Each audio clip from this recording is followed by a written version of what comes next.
conversation presented by White House Custom Color. I'm Jed Toffer. Today I am sitting with Mike Reidinger from Lewiston, Idaho, an old friend of mine. How's it going, buddy? I'm doing very well, Jed. Thank you. Many people know you as Dinger, so I should probably throw that out there right away for people that are like, who's this Mike guy? And then I say Dinger, and they're, oh yeah, Dinger. That's a really funny thing that you would say that. I have people all the time walking up saying, do you know where Dinger is, when they see Mike? When they're talking, someone says that's Mike Reidinger, and they walk over and they'll say, well, where's Dinger? I want to go see Dinger. And that just like, well, that's him right there. They come up to you and they'll come up to you and start slamming this Dinger guy that they know of. He's such a jerk. It's usually one of my mom or my dad that does that. So tell us who you are, Mr. Dinger. Well, I have a studio in Lewiston, Idaho. It's up in the Panhandle. I've been there for 34 years. I bought the studio in 1990. It was actually the studio that I had my senior pictures taken in, and it's been there since 1917. So we're in our 101st year. Wow, yeah. Of continuous business. Yeah.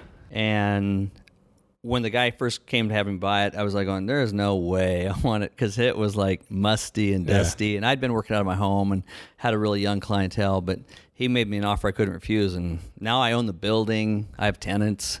Oh, nice. And, I hate my life. That was in 1990?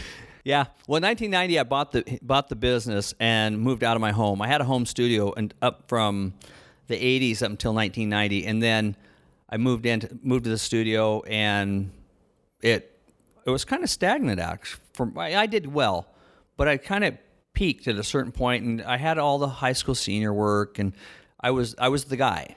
That's your focus. Yes, and that was it. That was really my focus, was high school seniors. Yeah.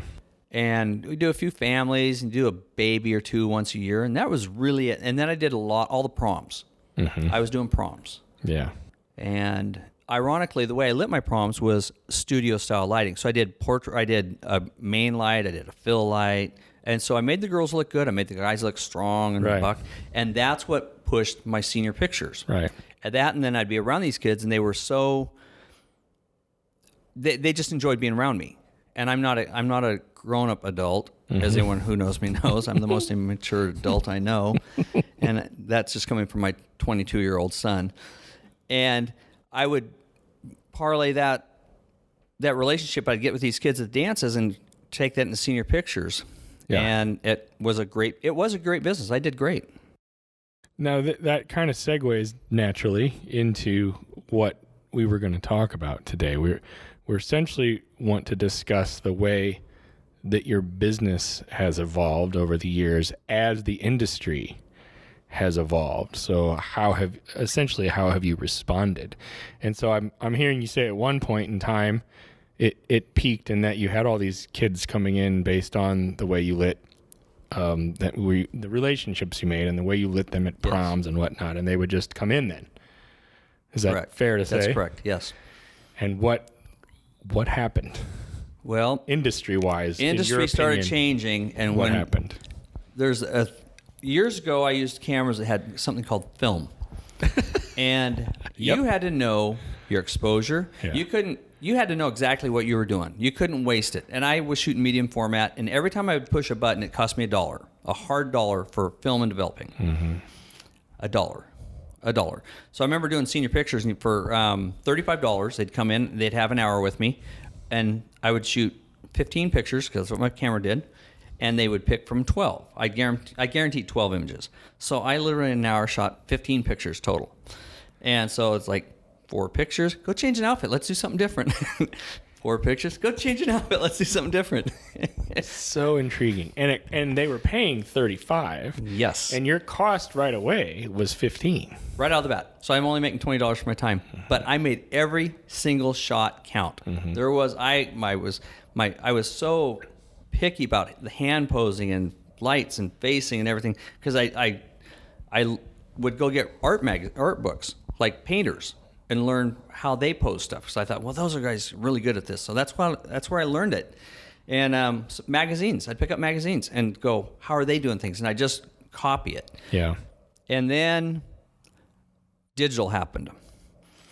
And digital came out about the time I kept telling people, film will never die. It'll never go away. It'll never be replaced. And I guess that was God slapping me down really quick, going, "You don't know anything," because You were incorrect. Oh my! I was so incorrect.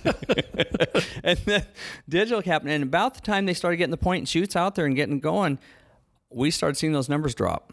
And instead of doing 120 seniors, I'm doing 60 seniors and 40 seniors, and then all of a sudden it's an eye-waking moment. Eye-waking moment. A moment. Eye-opening. Yes. Eye-opening. Eye-opening moment. I think that's what you're looking for. Yeah, that's what I was looking for. Edit out all the really dumb stuff. You're gonna wind up with a 5-minute little clip here. But when the digital happened, I realized I had to change everything, and that was about time I ran into Dave Junion. Okay. Literally, I ran into Dave Junion at Rocky Mountain, and he took me under his wing.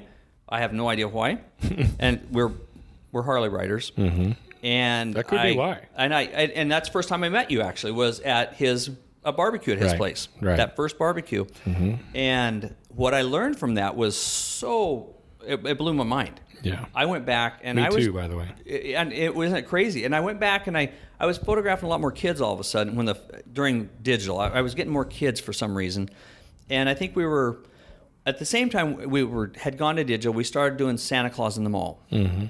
And I didn't do the Santa Claus in the mall, but I set it all up, and I was totally against doing it. And all of a sudden, first year we did it, not knowing what we're doing, $10,000 comes in. Oh. And I'm not even shooting it. It's like, wow, we had $10,000 in sales at the mall shooting Santa Claus. I like Santa Claus in the mall. Yeah, I want to do that again. Yeah. And then from that, we had this little mailing list of 2,000 kids that sat on Santa Claus' lap. And Even so better, right. Yeah. I'm going, oh my God, we have this. So we had a children's contest the same year. First spring, children's contest. We mail out postcards, and we had a really high rate of people return, because when we did Santa Claus in the mall, we didn't know what we were doing, so they had to come into the mall or into our studio to pick up the pictures. Yeah. They walk into my studio, which was remodeled, and it was a beautiful studio, and all of a sudden people are going, I want this. And when we sent the pictures or sent the cards out, they knew what we were talking about. And all of a sudden our children's photography took off. As our senior stuff, it was like a teeter-totter. It was just like the seniors going down and the children went up. And I went from shooting like 2 or 3 kids a year to 150 kids a year. It was crazy. Why do you think that your senior business specifically started to decline with the advent of digital photography? Personally, I think that everyone that had a camera was able to do photography to some degree. And I remember when I first started in photography, I was taking pictures of people, and I was full-time photographer for 3 years, and I wouldn't say I was a professional photographer. I wouldn't say it. Someone goes, "Oh, you're a professional photographer," and I go, "No, no, I'm not. I'm just a photographer, but I'm really, and that's all I was doing was photography. But I wasn't willing to take that title because I didn't think I'd earned it." Okay. And when I remember one day I was photographing an attorney, and we were talking about it, and he goes, I said, "Well, I wouldn't really say I'm a professional because I was in my home and stuff like that." And he goes, "Why would you not be a professional?" He goes, "I've seen your work." He goes, "What else do you do?" And I go, "This is all I do." And he goes, "Are you paying your bills?" I go, "Yeah." And he goes, "And your work is phenomenal." He goes, "This is our family's 3rd time with you." He goes, "How are you not a professional photographer?" He goes, "That doesn't even make sense." He goes, "Legally, I think you are a professional photographer." Well, and he wanted to go to a professional photographer. He wanted you to be a professional There it photographer. is. He didn't want me being an amateur. No, he goes, no. No. We only go to a professional. I'm a professional. I dub thee professional. And at that point, I started doing it. Yeah. But I remember you'd be somewhere like in a bar, and some girl would walk up, and she goes, "Oh, I'd really like to do pictures of me. You're a professional photographer, aren't you?" And I go, "Yeah." It felt so weird to say it. Yeah. Yes, it just felt like it was such a cheesy thing to say. Sure. And now, all of a sudden, with digital pops up, everyone that had a camera was taking pictures, and they don't have to really. They can look on the back and go, "Yes, no, yes, click," and they know exactly what they're doing or what they see on the back. Whereas in film, you could see through the eyepiece, but if it wasn't, the exposure was right, they don't know. They would know Right. for a week. Right. Well, they know the exposure's right because they can look at it. So I think all these high school kids all of a sudden had their friends that were high school students. We're doing the same thing. We're doing pictures. Right. And that's actually the way it is right now. We have some phenomenal high school students that are photographers. Yeah. They're not professional, but they're really good at what they do. They're putting out great work. Yes, and they're doing it for $20 for Right. 300 images on a disc. Right. Which, again, a disc is like 25-year-old technology, Right. which is ironic. Also old, yeah. Yes. So they're embracing really new technology, but they're embracing old technology Right. too. Right. So I always think that's kind of funny. What happened then after that? As your senior business starts to go down, digital's coming into the scene. Your children's business essentially is created and begins to grow. Yes. And so you kind of made that. I won't say you made that switch, but you certainly made the adjustment in that you started focusing more on that. Yes, a huge transition. And the funny thing is I've always been a person that has a knack with little kids. It's just, I would sit in the back of weddings when I was first starting out, and I really get bored. And I would sit there and find a little kid in the wedding in front of me, and I'm sitting in the back, and I try to make them laugh out loud and go nuts. During the ceremony, During of the course. ceremony, that's my thing. And I would sit there and try to make them just start giggling. And then the parents turn around and look, and I'm just sitting there with my camera up like I'm working. But the trick was I was using my eyes. I didn't make faces. I literally tried to smile at them with my eyes and go like this until they would start giggling. And It's working for me. see, and it's so funny because it works. And that's like when you photograph I learned from that when you photograph little kids that it isn't your teeth freak them out. Everyone always smiles at a kid and goes, "Eee," like that, and goes, I don't know why babies always cry when I smile at them. I'm like going, dude, you gotta smile like a horse. You gotta quit using the teeth. And I'm like going, so I learned that I have to smile with my eyes. The kids read your eyes. Yeah. And teeth are threatening to a kid. So right off the bat, I applied that to my photography. And I started really concentrating on just the relationship with a little kid. We'd bring them in a week beforehand so they'd see the studio. And the transition from seniors to that, one was I realized my favorite thing to photograph is children. There is an innocence about them. There is something about when you get a child that you don't know and you spend like 15, 20 minutes at a consultation with them, and when they get ready to leave, that they don't really want to leave. Yeah. I know I've connected. Yeah. And then when they go to the session and they come in, and I just have to tell mom or dad, and ironically, my family or my children clients, dads always take off time from work to come in During the day. during the day. Bring them in for a and session. I remember asking mom one time, I go, well, why is it both of you here? Like 2 years into that, I started asking, I go, how is it both of you are here? And the dad goes, every time my wife comes home from picture day, she tells me all these amazing things that happen and things my kid did that we've never seen him do before. And he goes, I want to be a part of that. That's awesome. So my parents both of them come in all the time for children's specials. Right. And I think that means I've connected with them. Right. I've had kids when they've gone to leave that the kids have grabbed the door, like a 3-year-old grabs the door of the front door, and the dad's pulling him. He's carrying him, but he's pulling, and the kid is looking at me yelling, help me, help me. He doesn't want to go. Help me. And I looked at the dad and I go, wow, that would be so awkward in a store. Yeah. And he goes, oh, trust me. He goes, there's times we walk through the store and the kid will just look at someone walk by and look in the shop cart and yell, help me. So maybe I didn't just have the knack, but Awkward's one way to put it. I thought, oh my God, that'd be horrible to have a kid doing that. Yeah. But like with the children thing, it's huge. And now we've kind of, our children contest, it's our 16th year this year.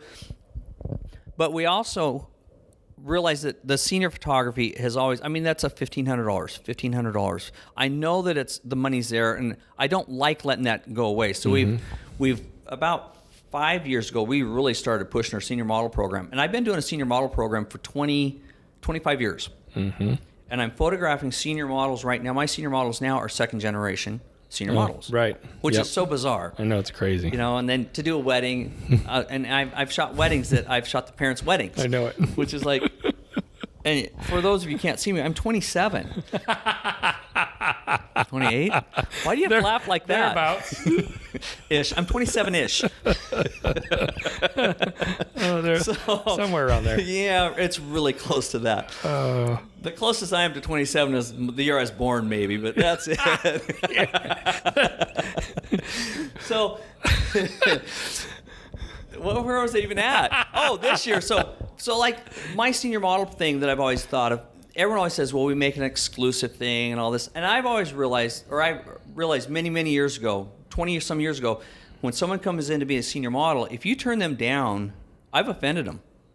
I have said, you're not good enough to be my senior model, right, but I'll certainly take your senior pictures. Right. And it's like, and these are teenagers. These aren't adults. Yeah. These are teenagers, and they won't say anything, but they're offended. Right. And so I figured out long time ago, I'm not exclusive. I don't care who says they want to be a senior model. They're a senior model. Right. And I want to hit every demographic I have. Yeah. I don't want the jocks and just the cheerleaders. I want everybody coming in. Mm-hmm. And the ones that really work for me are the average kid. They're not the pretty jock girl and the pretty football or the good-looking football player. It's the average kid. It's the girl that plays clarinet. It's all those kids. And this year we happen to have 37 senior models. Wow. Yeah, but what's that translate to? 37 times 1,500. Because they are ordering and yes, they're still going to spend $1,500 with me. They don't get a discount on anything. Okay. They pay to be a senior model. They pay $200. My regular clients pay a $200 retainer. So it's the same thing. What is the difference between a senior model and someone that's not? Our senior models, we start off with we do shoots. We do fun shoots. Mm-hmm. And so like we just did this year's group, and we actually made on a gray seamless, we do groups of 4 and 5, and they come in different nights. Mm-hmm. And we do the airbrush the girls, do hair and makeup, and they had a clothing deal. They had to stick with the clothing guideline.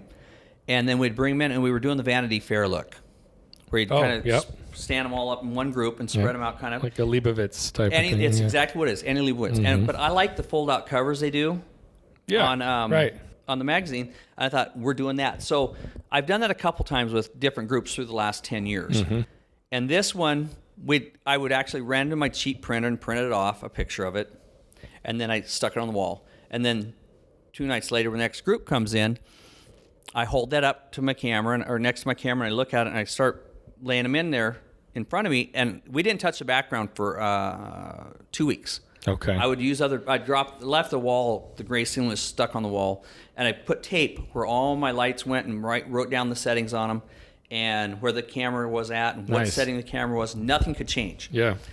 So every night that we'd shoot that, I'd print off another sheet and I'd cut it with scissors and glue it or tape it onto that piece. And so what I wound up with was a strip that's about almost 4 feet long and 8.5 inches high. Yeah.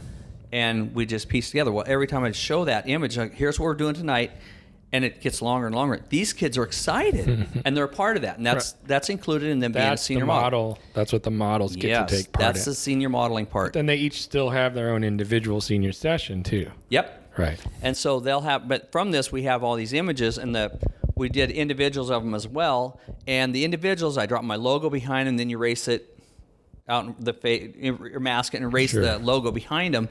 And just so it looked like Vanity Fair does. Right. I want to have that same feel, and those pieces they'll hand out, and they're already. And it's funny to watch how kids react to those, because I don't hand them out. We had the kids take them, and then they have to post them. They'll take them, and they tag us, and I can post an image of one of these and I'll get 5 or 6 likes. I'm excited. It's like we're almost up to 8 likes. Check it out. Yeah, my kid will post a picture. Yeah. And one of my employees will call and says, "Oh my God, look at so-and-so's picture. It's at 160. Yeah. And I'll look down and go, she just did it yesterday. Yeah, and it blew up, right. She's way more popular than I am. Right, of course. Yeah. I'm going to start being a cheerleader, I think. Right. I think that's what I need to get me. Well, last time I had that outfit on, though, I got arrested. So I'm done with that. Be that's careful. Not going to happen. Yeah. But these kids are eating it up, and they all want to be a part of that. And then from there, we do another fun shoot. We'll have days like we'll go to someone's farm, or we'll go do we're getting ready to do a cucina. Mm-hmm. So the kids are all signing up to be a part of the cucina thing. And I'm not really sure what all that is. I'd never even heard of it until one of the one of the senior models goes, "We should do cucina," and I go, "I thought it was a Mexican restaurant." So I'm trying to look to see where cucina's at. Tacos, I'm in. Yeah, I'm good with that.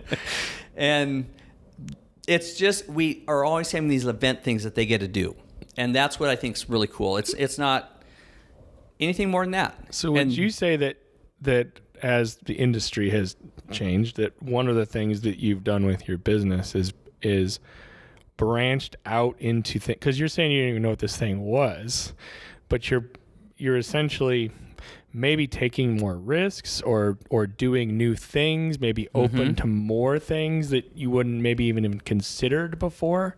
Absolutely. As things change, you're kind of out there maybe making things happen more than you used to. Is that fair to say? Yes. You just did that like you've been deposed. You're under oath. I'm looking around to see if my attorney's kind of flipping his ear at me right now. So yeah, that's exactly right. When you first start out, you have a tendency to be very conservative, and you're nervous about everything. And you think about how many times on Facebook someone says, "Should I pick this picture or this picture to show the client?" I'm thinking, why is that a conversation? Why don't you do something like show them both? Let them choose. Let them choose. I think that's one of the silliest things I ever see on Facebook, and I don't get that. It's like, what? Yeah. What do you guys think? I'm trying to figure out if I want to show it to them in black and white or color. Yeah. But translation, I want you guys to see what I'm doing. I want you guys to tell me how great my work. I'd rather Wouldn't it be refreshing? Say that. Yes. You know what? I got both of these photos. I've put about 7 or 8 hours into each of them. Which one is better? I just want all the compliments. Feed me with compliments. Wouldn't that be great? It'd be awesome. You should do that. You know what? That would be fun. You know what? I'll do that. I think that's funny. Give me all the. I've worked on this for 7 hours. I really don't care which one the client picks. I'm gonna show both of them to them. But you know what I'm gonna do? I'm gonna barely retouch it, so it's so little work. I'm gonna do, and I'm really minimalistic anyway on my stuff. So we retouch, so it's just natural. Anything Looks comes fairly and goes. Natural, right? If it comes and goes, we take it off. If it's permanent, we take it off, or we leave it. And unless a girl says, "I hate this scar," we reduce it or remove it, depending on what they want. But I'll do that. I'll pick something that just we hardly even touch. I spend like 10 minutes on it and 5 minutes, and they'll say, "I've been working on this for hours. What do you guys think?" I was up till 3 last night. This one, black and white or color. Or I'll do a color one and maybe take the other one and tweak the color very barely. So you can't really, so someone's going to go left and right, go, what? That's what I'll do. So that's where you're at now, really, is that you're just, as the industry has changed and evolved, and now everybody has these cameras. Yep. In their phones or whatever else, and everyone's taking photos and charging $20 for a disc or whatever. Yep. You have to be more innovative. Oh, absolutely. You have to have your game. You have to be on your game. And here's a good example. The other day there was in some forum or whatever. It's not even forums anymore. I'm still saying forums. Forums. Well, I just got it. I was on the interweb. Yeah. And on this was in a forum thing. on the interweb. And when I was in this someone's deal or whatever you call it then, that one thing with Facebook. On the Facebook is where it was at. It was on the Facebook. Right. And a girl shows this prom picture, and I thought it was really nice. But it had two major issues with it. Yeah. But it was like the average person would never see it. They'd never get it. But the difference of it being an awesome picture or an okay picture was so close. And it was like two simple tweaks. Take your light from here and put it on the other side. That's it. Don't light the girl broad light it. Cross light her. That's the one. Don't bullseye her.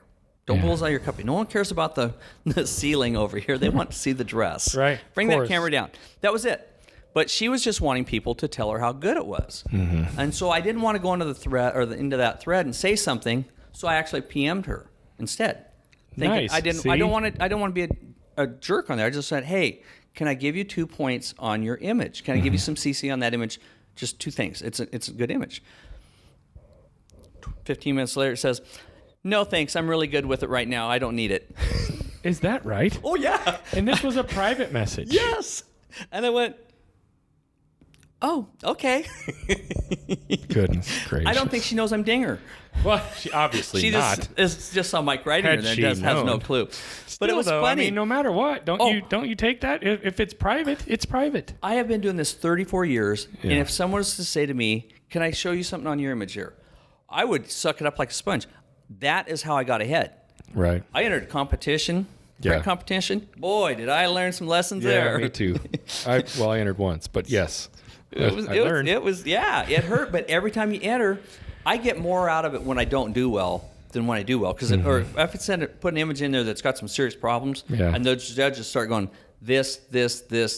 Right.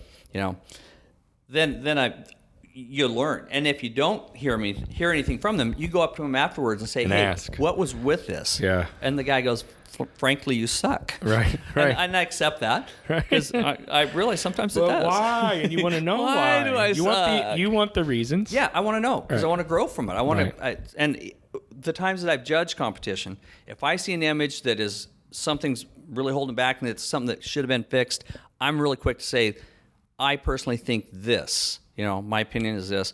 Even when I teach, I always tell people, I say, do this, do this, do this.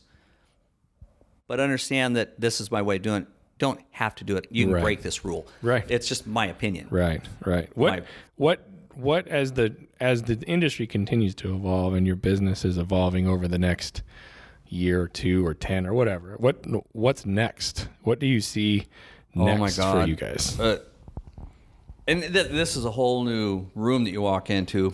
That's it could be scary. We're in the team and event, sport and event thing has gone gangbusters on us. That's a big deal right now. Yes, for a lot of people. Yes, it's huge. We have the high school. Our high school came to us and asked us to take over the high school contract. They came to you. They came to us. We'd been doing. The people that had the contract are 2 hours away, and the school one time comes and says, "Hey, we need pictures of all our clubs." And the photographer usually does this, can't get here for a week, and we have to have them in today. Oh. So we ran up real quick, and there's no money in this. It's club pictures for their annual. No one buys a picture of me in German club. It's just no one cares. Okay. So it was it's in the lunchroom, and it's just a Bengal tiger on the back wall, and they're on bleachers, and it's it. And it's just one great big monolight's what I put up, big old giant umbrella, and right over the camera. And I went in there and we set up, and there was 350 kids, coming through and we just like clockwork, just ran them through. And the lady that was in charge says, that is the fastest we've ever done this. She goes, we were like, I had a schedule nonstop because kids are like supposed to be there at 3:00, and at 2:30 we're waiting for them because we have no one to photograph because we're done. Right. And we did that twice for them. And the second time we did that, they asked us to do football pictures. Yeah. And then, could you do our baseball pictures? Right. And so we're upping our game every time we do this. So right now we get their contract. They give us a contract. We wind up getting our Little League. We have 2 Little Leagues in our area, 2 totally different, one in Washington, one in Idaho. We get both Little Leagues. But the way we do it now is we use the Sports Illustrated look where you have like two kicker lights in the back, kind of hot. Right. Kind of hot. My microphone just walked away from me. The kicker lights behind them on each side, and then we have like the beauty dish down low and kind of close, and it's beautiful light. Yeah. And it's dramatic. And we do it either inside or outside. I still use those 3 lights. Yeah. And then when we went and did for Little League, we had flags and chutes for the cattle chutes, is what I called them. We had a place for each team lined up in there, and we had 2 cashiers. They go through, and the kid would say, go line up here, line up here, line up here. We had a photographer that shot the group picture, and then we had 3 photographers lined up shooting individuals. And coaches for photography day, they hate it. They hate photography day. Yeah. Because it's horrible. And we would have a coach in there in and out in 15 minutes. Right.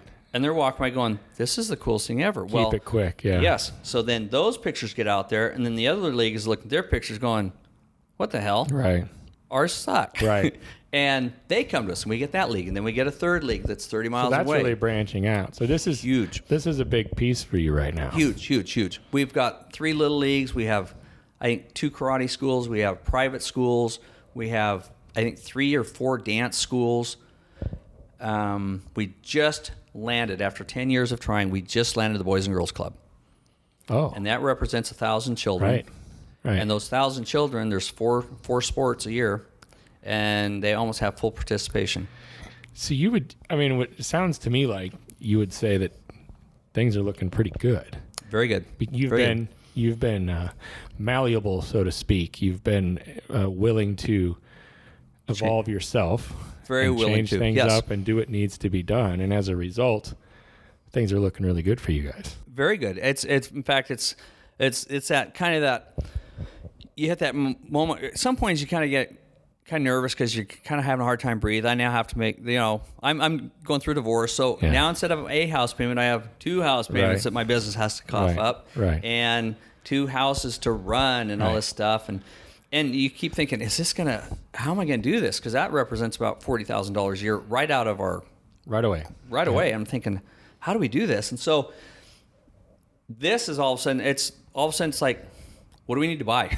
Right. So we're actually going, we're buying more lights, we're buying more modifiers and stands. So be I'm prepared, getting ready. And where it would have been like going, I don't know if we can afford to get this stuff right now because we're kind of on this budget. We're like going, what do we need? I don't want, and I'm at the point where I don't want to have I want all the equipment and then I want some spares. Yeah. I don't want to have a light break or a camera go down. Well, because it's a big deal to make things smooth and quick and get great results, like you were saying, for the clients. Like if they have a great experience, whether it's a coach or one of the participants or whatever, they're going to remember that. Yeah. Absolutely. And you know what's funny? And like, one of the big things we're doing right now for our coaches, everyone says, well, we give the coach a free 8x10 of the team. And I thought, no, I want him to buy it. But what we do is we have a little form that every coach fills out, and every coach gets a free picture with their kid. Yeah. And it's a digital. We just send them a free digital. And that means more to a coach. But they have to buy a package. Right.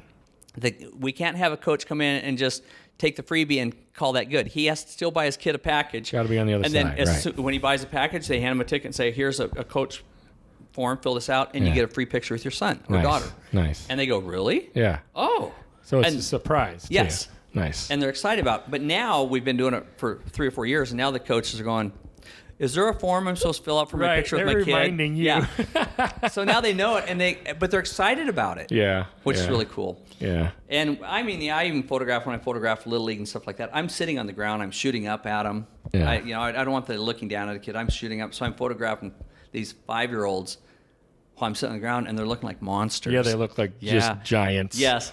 And in fact, on Facebook, every now and then, I got into a thread one time and was reading it, and it was talking about how someone says, oh my God, I love writing, or oh my God, there's stuff. And it's just kind of, and this one lady jumps in all of a sudden, it's like this, cool stuff for writing. And this one lady goes, I really don't like, and I'm reading, I'm going, what? She goes, my kids look so old when he photographs them. Why does he do that? Yeah. And all that's all it is. I don't go for big smiles. I go for that.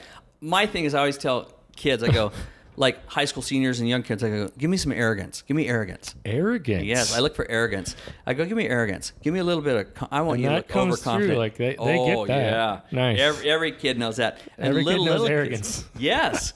Well, when a guy has that smirk, he gives a mom or whatever, every guy has that. That's great. I photographed a senior one time, and I told the kid, I said, give me a smirk. Because he kept giving me these horrible smiles. And his mom's sitting back of the room, and he goes, I don't know how to smirk.